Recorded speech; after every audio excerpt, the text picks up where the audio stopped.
পৃথিবীতে আঘাত হানবে সৌরঝড়। কবে ও কখন?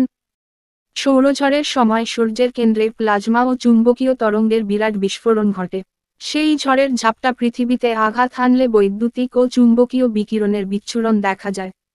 আগামী শনিবার এমনই এক সৌরঝড় পৃথিবীতে আঘাত হানতে পারে বলে জানিয়েছে যুক্তরাষ্ট্রের national oceanic and atmospheric administration NOAA। জানা গেছে, সূর্যপৃষ্ঠের সানস্পট এয়ার 3842 অঞ্চলে এই ঝড়ের সূত্রপাত। গত মঙ্গলবার এই অঞ্চলে বড় ধরনের এক বিস্ফোরণ ঘটেছে। এতে গত 5 বছরের মধ্যে দ্বিতীয় শক্তিশালী সৌরঝড় তৈরি হয়েছে। এই সৌরঝড়ের প্রভাবে পৃথিবীর বায়ুমণ্ডল ও ভূপৃষ্ঠে শক্তিশালী ভূচুম্বকীয় ঝড় তৈরি হবে। সৌরঝড়ের ঝাপটার কারণে এরই মধ্যে যুক্তরাষ্ট্রের হাওয়াই জুড়ে রেডিও তরঙ্গ অকার্যকর হয়ে গেছে।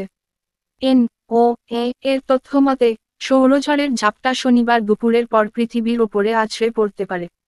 এই সময় সৌরঝড়ের কারণে পৃথিবীর রেডিও তরঙ্গ বাধাগ্রস্ত হওয়ার পাশাপাশি পাওয়ার গ্রিডের ক্ষতি ও স্যাটেলাইট যোগাযোগ ব্যবস্থায় ব্যাঘাত ঘটতে পারে। নাসার তথ্যমতে, শনি ও রোববারের মধ্যে কোনো এক সময় পৃথিবীতে পূর্ণশক্তিতে আঘাত হানবে সৌরঝড়টি। এই সময় সৌরঝড়ের বিকিরণের কারণে পৃথিবীর চৌম্বকমণ্ডল প্রভাবিত হবে। তখন আকাশে অরোরা নামের বিশেষ আলোকছটা দেখা যাবে। তবে ঝড়ের প্রভাব কতটা শক্তিশালী হবে, তা এখনও স্পষ্ট নয়।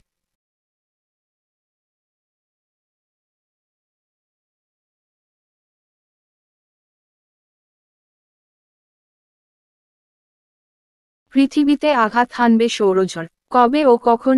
সৌরঝড়ের সময় সূর্যের কেন্দ্রে প্লাজমা ও চুম্বকীয় তরঙ্গের বিরাট বিস্ফোরণ ঘটে। সেই ঝড়ের ঝাপটা পৃথিবীতে